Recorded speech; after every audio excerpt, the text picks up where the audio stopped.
Hello, welcome everyone. Thank you so much for being here.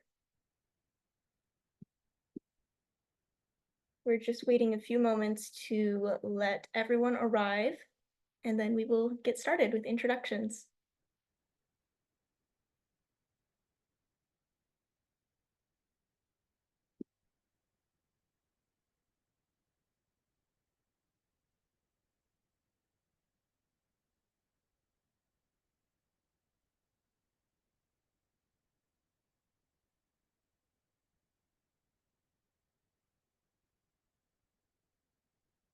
Hello, welcome.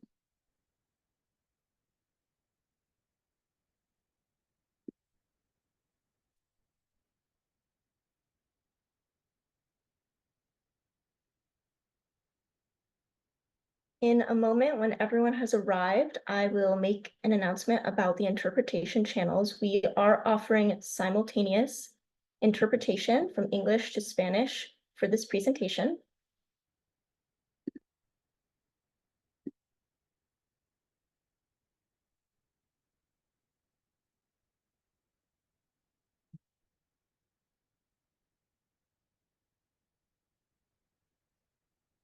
Hi, Les. Hi, Sophia. Hi, Noelle. Good to see you. Mary's coming around the corner. She heard your voice. Hi, Mary. Hello. Hi, Mary and Les. Hi. Good to see you too. Great to see you. All right, I'm going to put a message in the chat about our interpretation channels, and our wonderful interpreter, Anna, will make that same announcement in Spanish out loud. So, welcome. You'll see at the bottom of your screen that there is a globe icon. There will be in a second when I open interpretation channels. When you see that globe, please click on it and select the channel that you would like to listen in either English or Spanish. Bienvenidos, empezaremos pronto. Mientras esperamos, haga clic en el icono del globo para elegir el idioma que desea escuchar, ya sea español o inglés. No haga clic en silenciar el audio original. Thank you so much, Anna. All right, I'm going to open the interpretation channels and then we will get started.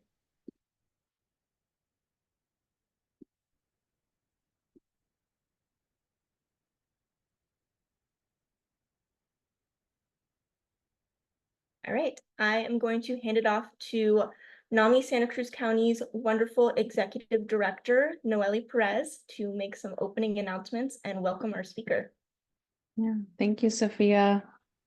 Hello, thank you all for joining us this evening. Before we get started, I have some exciting news to share. As some of you may know, our beloved Therese will be retiring in October, and I'm thrilled to announce that I'm stepping into the role of Executive Director.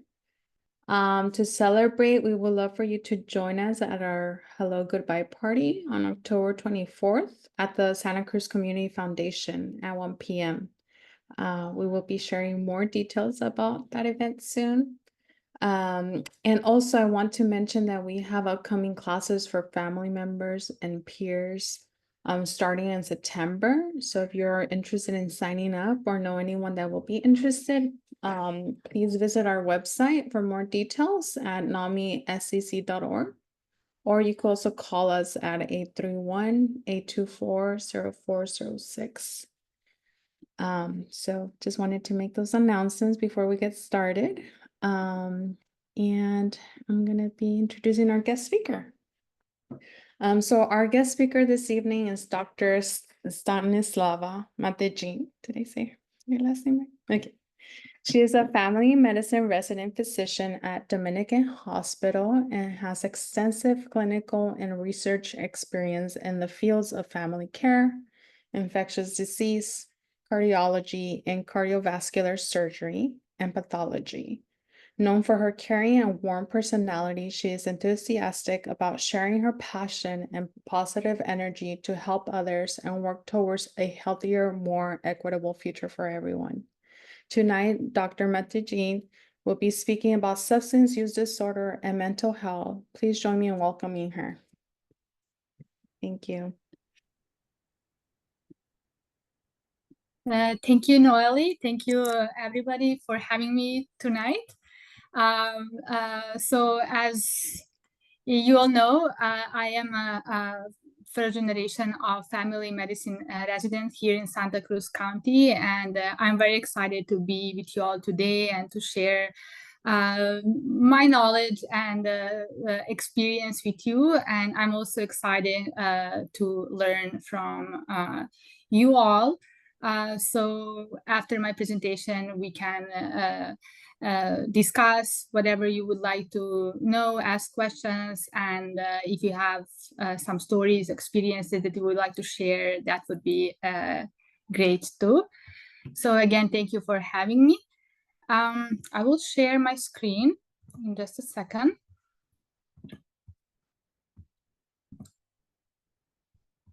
Okay, can you all see it? Yes. Yep. Perfect. Okay, so as Noelle mentioned, today's topic is about substance use disorder, which we commonly call SUD, and mental health. And we're gonna talk what are these two conditions and how these conditions interact, and what are most common measures that we use in a primary practice and more broad. Okay. So first, let's talk what is SUD. Substance use disorder is a condition that involves persistent or compulsive use of a substance, which can be tobacco, alcohol, or drug use, despite harmful consequences to a person's health, social, or personal functioning. We're going to talk more about symptoms that could happen while somebody using substances, and those symptoms can vary from mild to severe, with addiction being the most severe form of SUD. A very important thing to mention is that SUD is complex and chronic condition, but is definitely treatable. There are a lot of treatment options, as well as community resources that we're going to talk about a little bit later. What are the most common risk factors for SUD? Definitely SUD is caused by multiple factors. It could be genetic vulnerability, influence of different environmental stressors, social pressures, and individual personality characteristics. If we want to talk a little bit more deep about the risk factors, I can say that those factors include how we feel about ourselves, personal emotional state, family relationships, such as lack of family involvement, depends on what family beliefs and attitudes are, if there is any family history of SUD, or if a person has a history of abuse or neglect as a child or in later age. I already mentioned stress reactivity is very important risk factor, educational opportunities, as well as exposure to a peer group that encourages drug use, easy access to drugs or alcohol in school or in any other place, as well as starting substance use at an early age. There are different types of SUD, and one of the classification is DCM5-TR, which classify SUD in 10 different types. So the first one is alcohol. Second, very common, caffeine. Third, cannabis. Group 4 are hallucinogens such as LSD, mescaline, ecstasy, etc. Then we have inhalants, opioids such as heroin, oxycodone, codeine, morphine, fentanyl as a most common synthetic drug. Then we have sedatives, hypnotics or anxiolytics, stimulants such as meth or cocaine, and tobacco. I highlighted in red substances that I found the most common in our county, and then we can talk more about those. So I mentioned that a person can have different symptoms of SUD, and those symptoms categorized in 4 groups. First group is when a person has impaired control of a substance use, which means a person uses more of a substance or more often than intended, as well as a person wants to cut down or stop using but not being able to. Second category is social problems. So a person has inability to complete tasks at home, school, or work, which causes problems in relationships, problems at work or school. And a person starts giving up activities that used to care about because of the substance use. At the same time, neglects responsibilities, relationship, and etc. Third category is risky use of a substance, as well as continue use despite known problems. Usually person it can happen that person use, for example, drugs in risky settings that also increases risk for other diseases. We can talk about that later too. And the fourth category is a physical dependence. One is tolerance, which means that a person needs more of the substance to get the same effect and still to feel high and good about itself. And second is having withdrawal symptoms when substance isn't used. Again, all these symptoms can happen together or separate, and based on the symptoms, we classify a person having a mild, moderate, or severe dependence.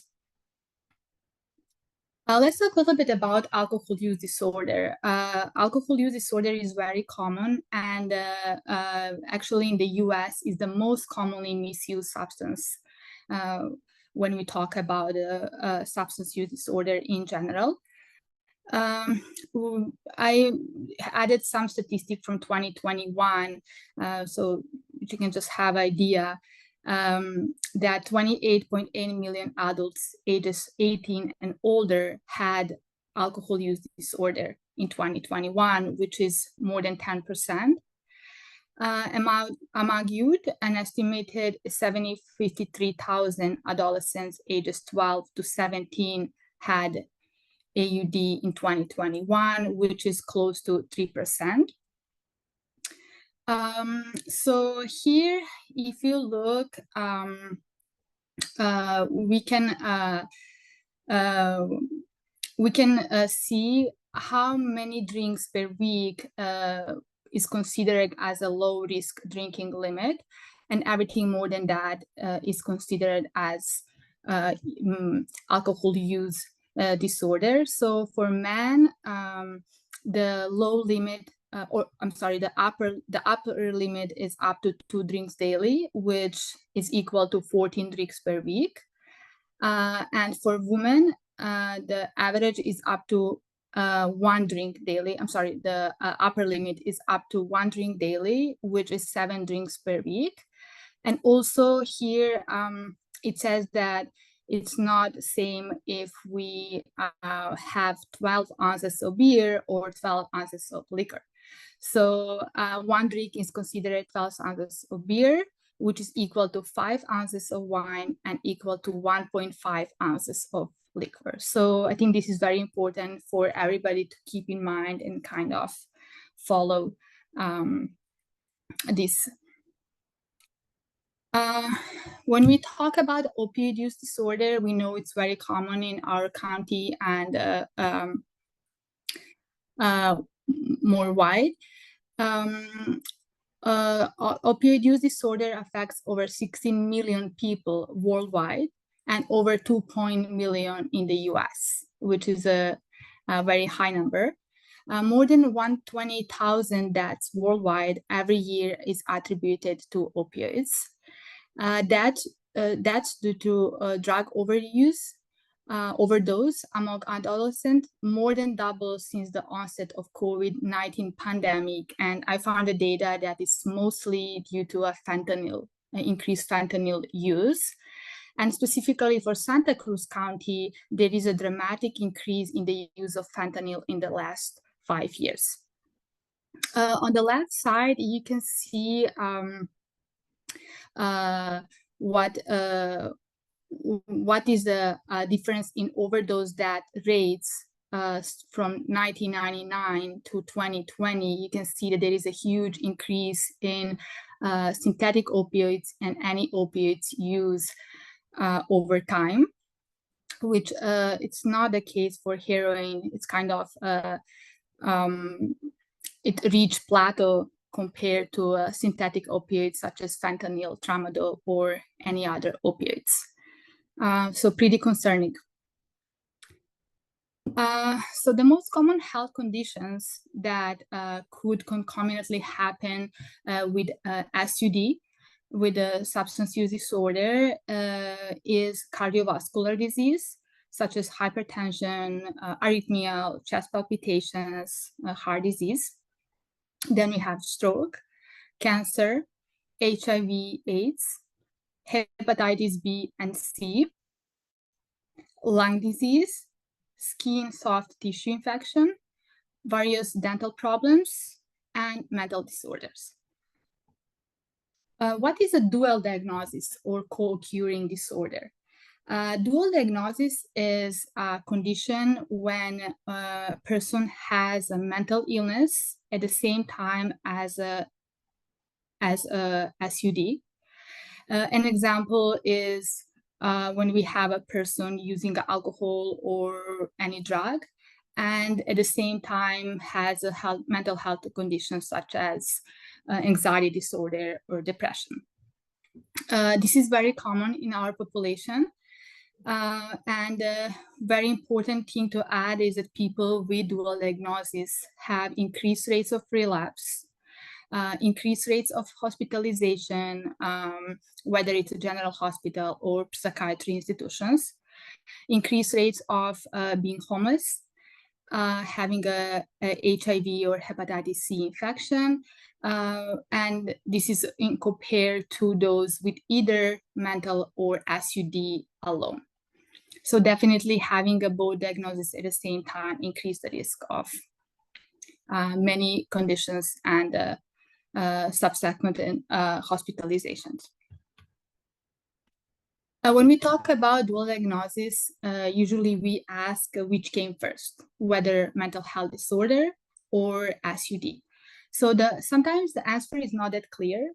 So in some cases, we are not able to tell, especially not at the first or second visit, whether the patient had a mental health disorder or SUD at first. But for some cases we can tell, and I'll have here some examples listed. So these are examples where mental health disorder comes first, and then a person over time starts using drugs or alcohol, and over time develops substance use disorder. So we have a data that 2 out of 3 California adults had at least one adverse childhood experience, such as child neglect or child abuse. And 1 in 5 had more than or equal in 4 adverse childhood experiences before the age of 18. And this is tell us how common child trauma is. And later, some of those people can develop PTSD, anxiety, depression, and subsequently develop SUD as well. Another data that having a bipolar disorder increases the likelihood of alcohol use disorder. Depression commonly co-occurs with a chronic non-cancer pain and is known to be associated with opioid use. So these people use more painkillers, and they are at risk of developing opioid use disorder if not adequately managed. And then another data is untreated ADHD can lead to increased risk of substance use initiation and developing SUD. So these are examples when, again, mental health disorder can cause, over time, substance use disorder. Here we have examples when a person starts using drugs and over time develops mental health disorders. One of the examples is the data that smoking marijuana, especially at an early age, may increase the risk of schizophrenia and other psychosis. Then long-term meth use has increased risk of anxiety, depression, and psychosis. Chronic opioid use can contribute to depression. And this is an interesting data that I recently learned, is that some drugs can cause mental health issues even after a single use.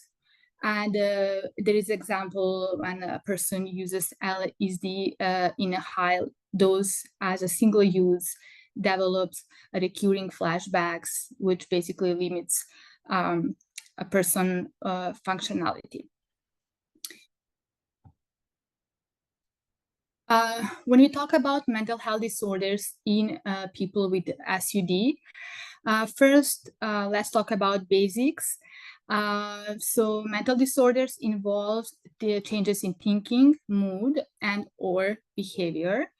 Common risk factors for developing mental health disorders are similar to those that I already mentioned for developing SUD, which could be genetic, social environment, stress, trauma. And the most common mental health disorder in people who use drugs are, number one, depression, which is, again, very common. And second, anxiety disorder, such as generalized anxiety disorder, panic disorder, PTSD.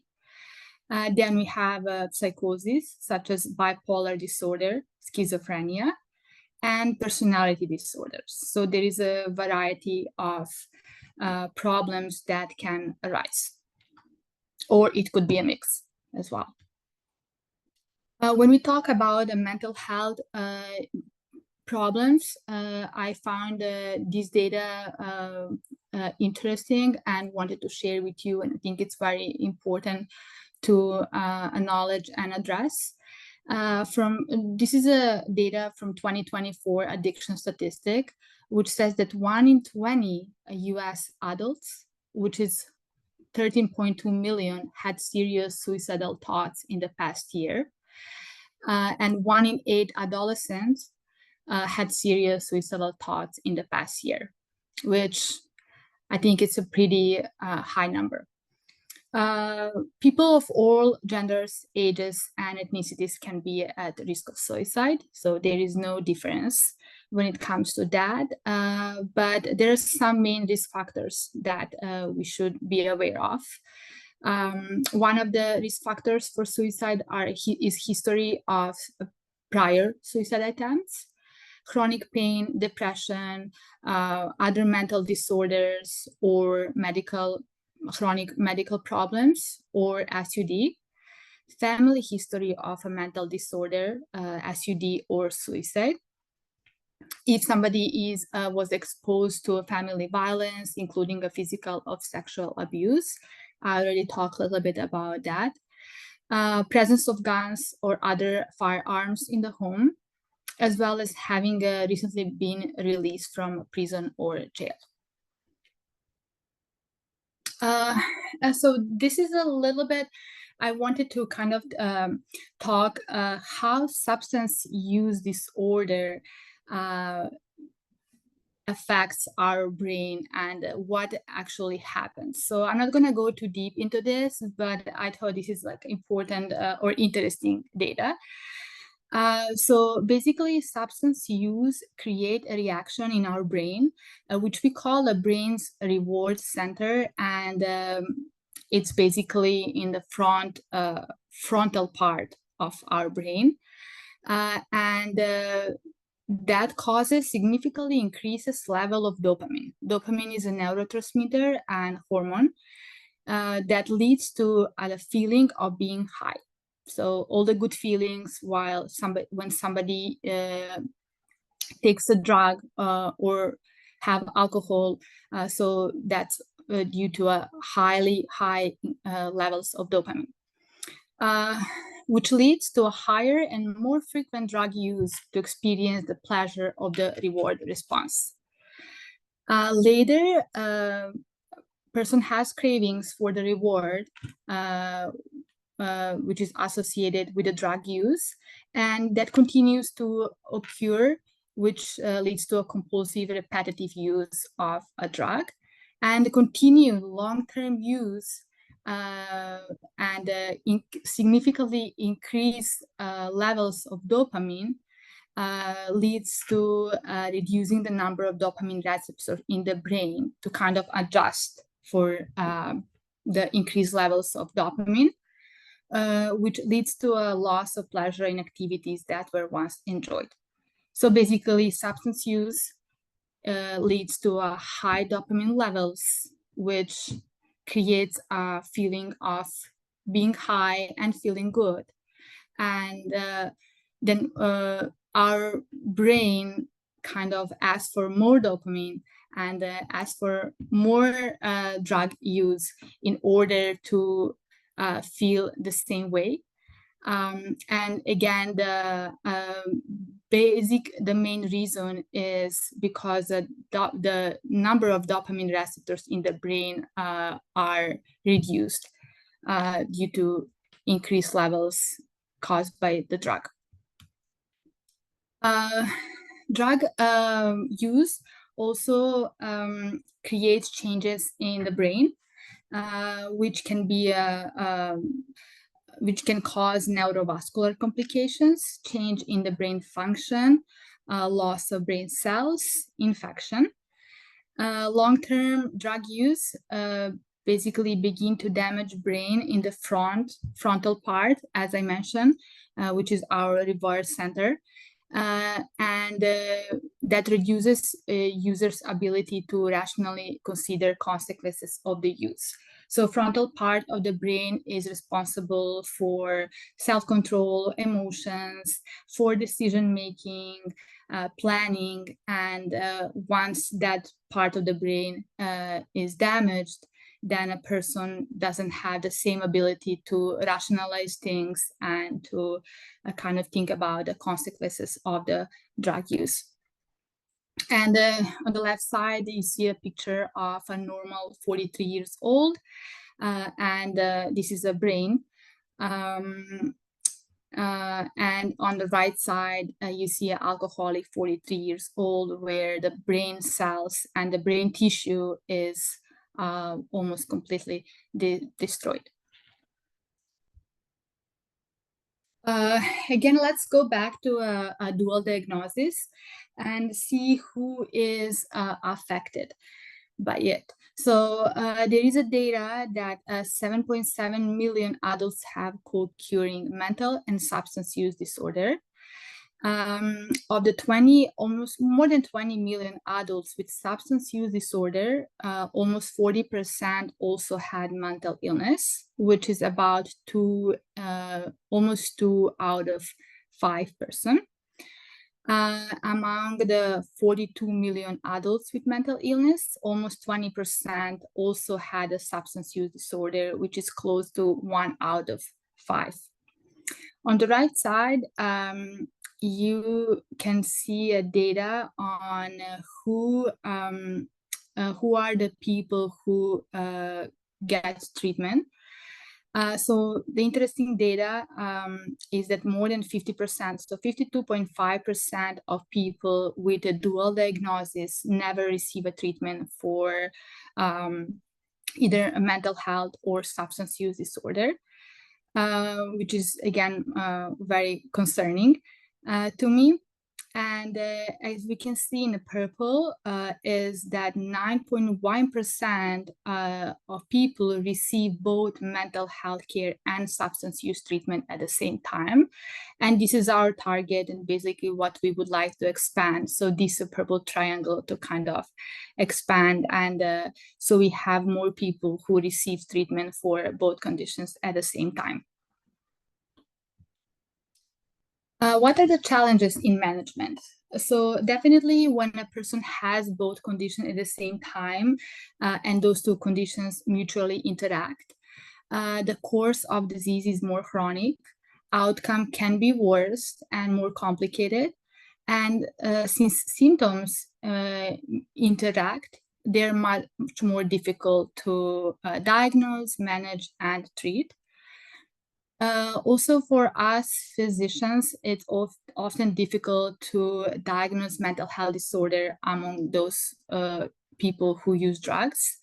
Because in certain situations, we are not able to tell whether somebody is intoxicated from a drug or has a withdrawal from drug, or a person has a psychiatric illness. So that's something that we should be more careful of.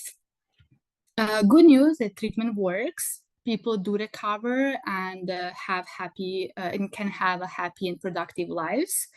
These are some treatment options available, and the most important there is a medically assisted detox and treatment, as well as behavioral therapy, then family, group therapy, individual therapy, faith-based treatment, dual diagnosis, rehab, relapse prevention, and etc.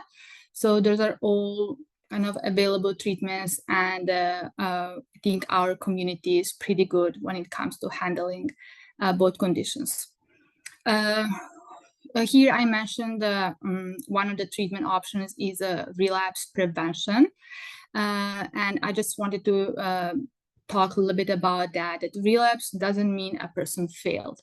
It means that the person needs a little bit different treatment plan or approach to care, because each person is individual, and sometimes we have to shift treatment from one side to another in order to bring the best care possible. These are some treatment options, medication options that are available and commonly used in our daily practice. For tobacco use, there are some medication options such as Chantix or Ziban. Ziban is more commonly used for those people who have concomitant depression or anxiety. And the third option is nicotine patches, gum, inhaler. So we have definitely a lot of options when it comes to tobacco use disorder. For alcohol use disorder, the most common drug available is Vivitrol, which can be used as a monthly shot or oral daily use. And there is also a few other medication options such as acamprostat, topiramate, baclofen, and gabapentin. Gabapentin is very commonly used to prevent seizures from alcohol use disorder and withdrawal symptoms. These are some treatment options for opioid use disorder. So we have three huge group of FDA-approved medications. First, methadone. Methadone is full opioid agonist, which means that that's a medication that fully activates opioid receptors, and it's very commonly used. Second option is buprenorphine, which is partial opioid agonist. So it's just a partially activates opioid receptor, but it's very, very commonly used and effective. It can be prescribed as an injection, subcutaneous injection, implant, or as a sublingual pill. Third option is naltrexone, which is opioid antagonist, which means that it blocks opioid receptors. Naltrexone is commonly used in people who are not on opiates anymore. So basically, it helps to prevent a relapse to opioid dependence. Buprenorphine naloxone, and commonly called Suboxone, is one of the most commonly prescribed medication in our clinic. So I thought maybe we should give a little bit more attention to it. Active substance is buprenorphine. As I mentioned a little bit ago, this medication is taken orally as a film, so it's placed sublingually, and it's very good in managing withdrawal symptoms and reducing cravings for people with opioid use disorder. Also reduces risk of overdose. Naloxone is used to discourage misuse of the substance, and is not that active as buprenorphine in this formula. For med use, there are also some treatments available. Number one, the gold treatment for med use is behavioral therapy. So there is no medication that would 100% treat these conditions. Definitely there are some medications that can help, but number one is behavioral therapy. Most commonly used is contingency management, which is based more on the reward system, positive reinforcement and reward, and as well as cognitive behavioral therapy, which practice kind of helping with positive thoughts and beliefs. Then we have some medication options, such as combination of bupropion, naltrexone, mirtazapine, and topiramate. And you can, I mean, whoever has any questions, we can talk a little bit later, or if you have your primary care provider, that can be addressed as well. Definitely there are a lot of treatment options, but there are also barriers to getting treatment. There is a lot of stigma, and there is a lot of other reasons that I would go through. So on the left side are the most common reasons for people with co-occurring disorders who did not receive mental health care. So in most of the patients, they could not afford cost. 20% did not know where to go for treatment. Also, more than 20% could handle problem with, they felt that they could handle problem without treatment. Some of them had fear of being committed, or they did not think treatment would help. Some of them did not have time, or 10% were concerned about confidentiality. On the right side, we have challenges among adults with dual diagnosis who did not receive substance use disorder care. And the most common reasons were in 38% people were not ready to stop using. 35% had no health insurance and could not afford cost. 13% might cause neighbors to have, they thought that they might cause neighbors to have negative opinion, or that they might have a negative effect on job. 11% did not know where to go for treatment.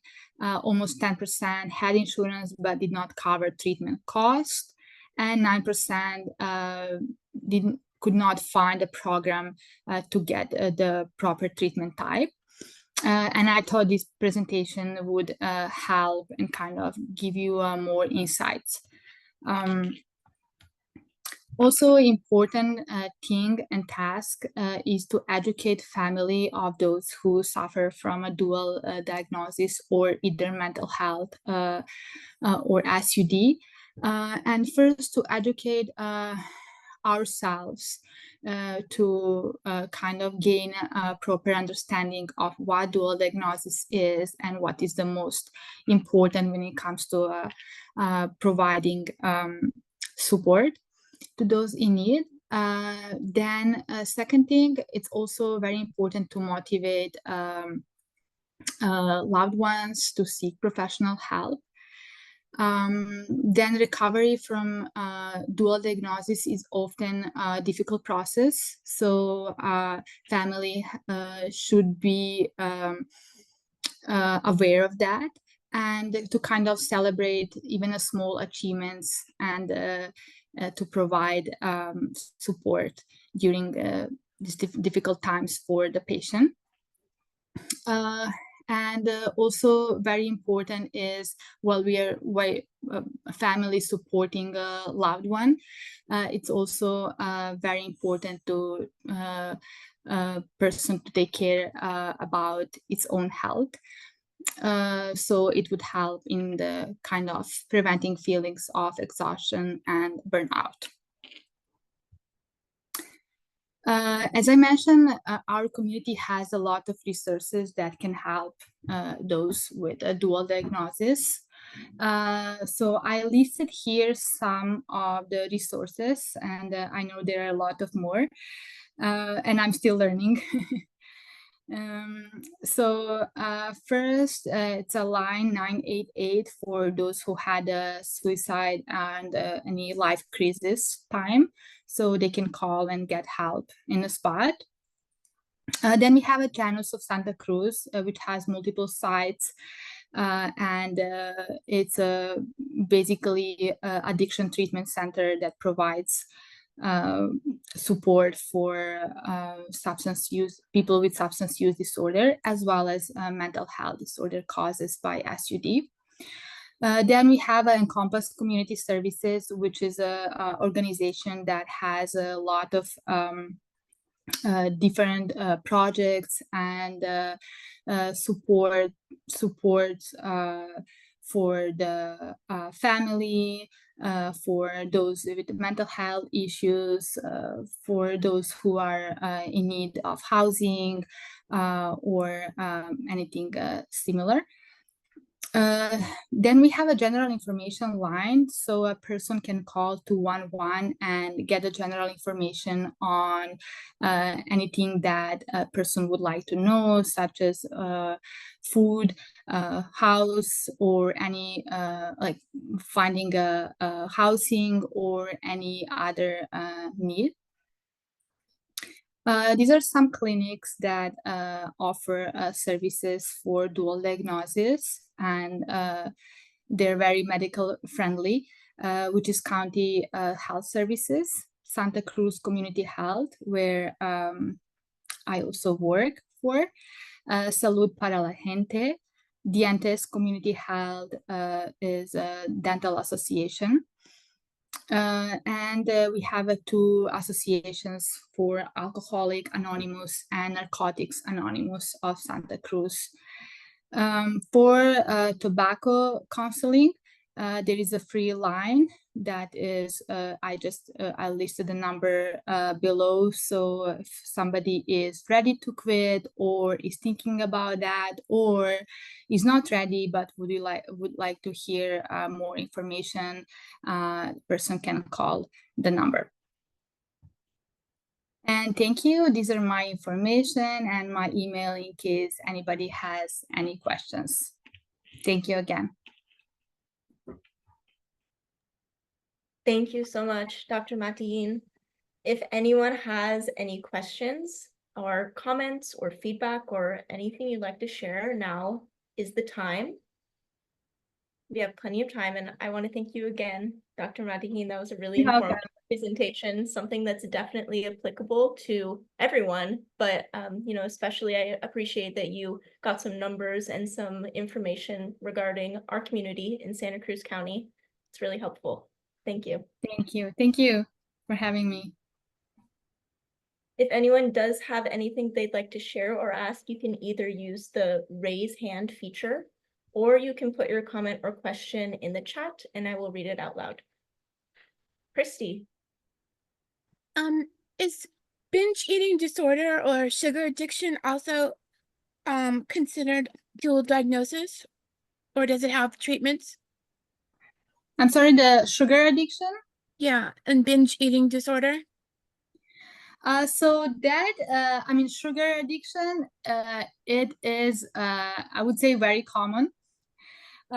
It's not listed under those 10 types of addiction or substance use disorders that I went through, but definitely something that should be addressed. And it's very common in here in the United States. But it's not listed as a dual part of a dual diagnosis. Thank you. Thank you for asking.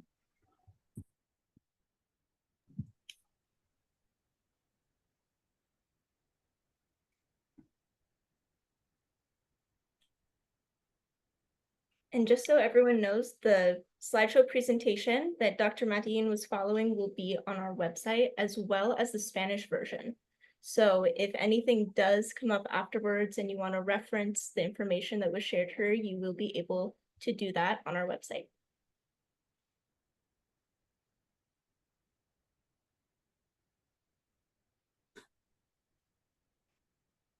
All right. Well, if there are no more questions, I want to thank everyone for joining us this evening. Thank you to Anna for providing interpretation services, to Noelle for your introductions, and to Dr. Stanislava Matejin for the wonderful presentation. Thank you. Nice to meet you all. Thank you very much. And I am getting Thank some you, thank you Sophia. messages in the chat, so it sounds like everyone here appreciated the information you shared as well. Yeah, I'm glad to hear that. All right, thank you all. Have a great Bye. night. Bye, thank you so much. Thank you.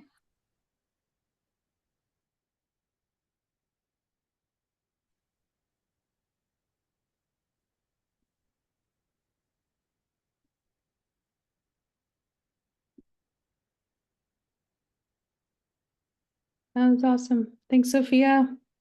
Hey, yeah, that went well. Short and sweet. Yes. Thank you. Thank you. Bye. Bye.